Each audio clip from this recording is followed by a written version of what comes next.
Hi, good morning. It's really great to be here at 9984 seminar and to share with you our insights into how visual artists can benefit from blockchain. We'd also just really like to thank Masha and Trent and everyone at BigchainDB for having us, so thanks very much. So what is DACS? DACS is an organization that intends to benefit artists by distributing royalties for them. We manage a bunch of assets, essentially, for artists in the form of copyright and a unique right called the artist resale right, which delivers a royalty whenever someone's work gets sold on the secondary market. The pinnacle of our operations is where fine art industry meets distribution. So we set up in 1984, and since then we've now distributed over £100 million in royalties to 100,000 artists. We have a relationship with artists, but more importantly, with their assets, with their objects, which are millions of works of copyright. So copyright is an economic and it's a cultural asset. It arises in the UK under the UK's framework. It arises the moment someone creates a work in fixed form, and it lasts for 70 years after their death. So this is an asset that goes on for around 140 to 150 years, an asset that is really incredibly rich and culturally significant. So our whole ethos and what we're intending to do is to manage these rights effectively, which we've been doing for the last 30 years. But because the time span of these rights go way beyond our operation, we really need to future-proof it. And this is where we think the intervention of blockchain could really help. So there's some barriers that we face at the moment in a more kind of analog world. The first one of these is about how an artist can actually plan with foresight what these assets do. Very traditionally, artists will make a transfer of their rights either whilst they're alive or to beneficiaries after they've died. And these transfers are often made a one-off transfer in perpetuity, irrevocably. The artist doesn't necessarily contemplate how this economic asset is going to look like in 70 years after their death and what cultural significance it could have. In the art world, the industrialization of assets is not quite what you would imagine maybe, for example, in music publishing, where royalties can be used as collateral or to raise finance. An artist is more likely to raise finance through their actual physical work than they are through their royalties. Another issue is that in a very analog and traditional way, the release of equity is very slow. So when an artist dies, they'll transfer their rights and all of their estate via probate. And that's something that we think smart contracts can really help in making a lot quicker. Another issue is that estates can be incredibly complex. Now, this is a real-life situation where we have an artist here who had 100% ownership of copyright in their work, and after they died, they transferred it to 14 different people, each of whom had a distinct share of this copyright. In this section here, someone who had a 12.5% share of that copyright, they themselves have died and have passed this on to their beneficiaries. So you can see that when a right lasts for 140 years or 70 years after the artist dies, there are layers and layers of different people who have a claim to each of a percentage of this royalty. Now I'm going to show a much more complex structure, which shows how an artist, there are different scenarios for different artists, how they each have beneficiaries, and also on a practical scale of how DACS actually administers this. I'm just going to pass over to Mark very quickly, who will say a little bit more about this. Yeah, I think that what's interesting in this diagram is certainly the division between copyright and the ARR relationship, because within copyright, that can actually fracture and distribute itself in the lifetime of the artist. So that is where an obvious use of the blockchain is in place, and that as people have used it. But within ARR, that's something which is not actually, you cannot actually assign your ARR, which is the artist resale rights, the money received by artists when a work is sold in the secondary market, until after you die, and then that complexity can come into place. But there's a relationship to the circulation of ARR details, which has a really fundamental opportunity around the questions of provenance management, as many of you will have known. But it's interesting to see that for our organization, those two different streams go through these layers of complexity in terms of the question of distribution and the transnational transactions that we have to deliver. Thanks. So the legal basis on which the royalty is due to an artist is called title. And under the UK copyright framework, copyright doesn't need to be registered like it does perhaps in the US. And this is a legal tenet that we think is actually incredibly democratic, and we think it's very desirable. Essentially means that no third party or no money needs to change hands for someone to actually enjoy the copyright in their work.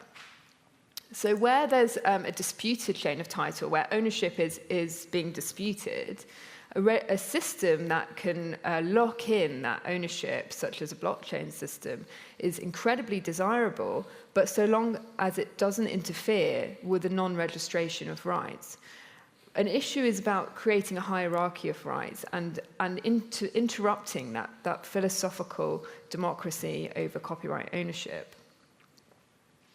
Where a chain of title isn't in dispute, so for instance, there's an artist who's an illustrator, they own the copyright in their work. The issues that they're facing in online in a digital era is being able to trace and track their work as it spreads online within seconds, which is something very much that Scribe has been doing, BigchainDB now, and where the transfer of value is. So for a lot of artists, the value of their work may be very small amounts that happen on in a repeated way. I'll just touch on some of the commercial issues that artists face before passing on to Mark, who's going to talk about the commercial issues for an organisation like DACS, who are administering these rights. So as these payments that an artist might expect, especially in a digital environment, are very small, something that micropayments would be incredibly good at solving the issue of, these payments are often too small for artists to chase them up, so it becomes cost prohibitive. Additionally, the arena in which these artists are operating in is very much protected by codes of law. So under US and EU law, there's a lot of immunity for for online platforms, Google, YouTube, Facebook, etc., known as the safe harbor provisions, which some of you may be familiar with. And we very much consider that this made sense in the early days of the internet, where these platforms were just conduits for information. But we now question whether or not neutrality really is there on the internet in the same way. I think earlier our colleagues were talking about fake news, targeted content around elections, like the US elections and UK elections, starting to put a lot of pressure from individuals on how platforms are managing their content. We think this might actually lead to more equitable remuneration scenarios online, where there's more mediation from the platforms themselves. The final two barriers are about the education of the artists and the way in which they're working. So there are many protocols for individuals that are in existence, but the issue is about whether or not these protocols can be taken up in a way that every individual has a bank account. This also ties in with the fact that creatives aren't necessarily likely to see that value, that 140 to 150 years, as the economic value of their work. I'm going to pass over to Mark now, who's going to tell you a little bit more about our services. Yeah, so thinking about an organisation founded in 1984, basically the business then was predicated on the idea that maybe artists might receive a little bit of remuneration for their works, whether printed or used by corporations. Fast forward about 30 years, only in the last 3 years have we transitioned away from doing all of our business on the phone and on email, saying, oh, hi, you'd like that image, can we help you? No, not really, we don't know who's got the copyright, blah, blah, blah, into an organisation which is trying to use technology much more intelligently. And where we are now with the business is working with a platform called Art Image, which allows us to bundle rights and images simultaneously and manage much more cleverly our relationship to the contractual relationships which we administer. And that's where we're working with BigchainDB on a pilot project to look at the tracking and smart contracts around the work we're doing. But the commercial challenges basically for an organization like DACS is to take our user base with us. It's certainly from an artist's point of view, it's allowing them to have the trust that if we move forward with the new technology platform that they can move with us. So it's also thinking about the uses of the data which we might collect. So as you're all very aware, the commercial art market has created a synergy with interests which create data around an artist's work, such as Art Rank. For a lot of artists, those types of business are something that they're not comfortable with. So we have to think about a synergy with the interest of artists, which is not going to destabilize their value. Also with our work, we can't move towards automation without thinking about the value proposition in our activity, which is often about negotiation. So with the blockchain, there's an opportunity to build much more reliable data. Data, as Reema says, that can enable transactions after the individuals in the organization have gone, but also data which doesn't preclude negotiation transactions, which is part of our real-world environment. Just thinking about some of the ways that we're really thinking about this, apart from the use of licensing and imaging, it's also thinking about relationships to things like bronze. One of the projects we're looking at is a hallmark for bronze and a digital system that goes alongside of that. From the Bronze Age to the blockchain is the notion that the kind of provenance around bronze is not as safe as it ought to be, and that's despite the fact that most of the artists making sculpture use bronze, so it doesn't have a hallmark and doesn't have that kind of security.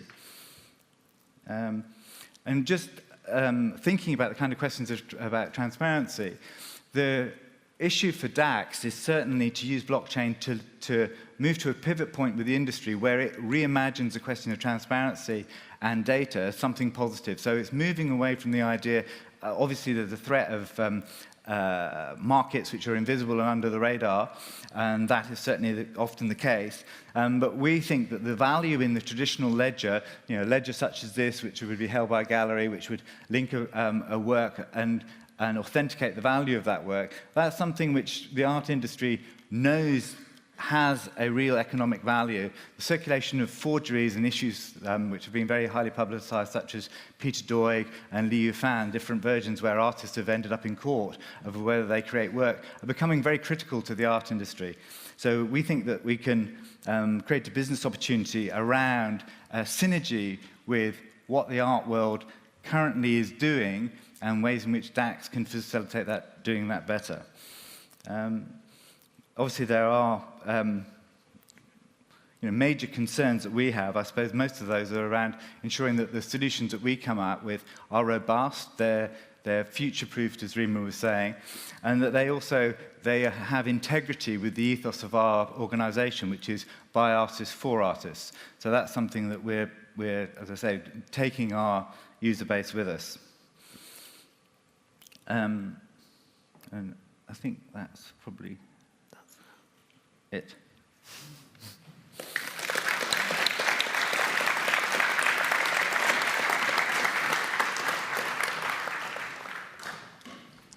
Thank you so much. Again, we have time for one question. Yeah. Wherever the mic is.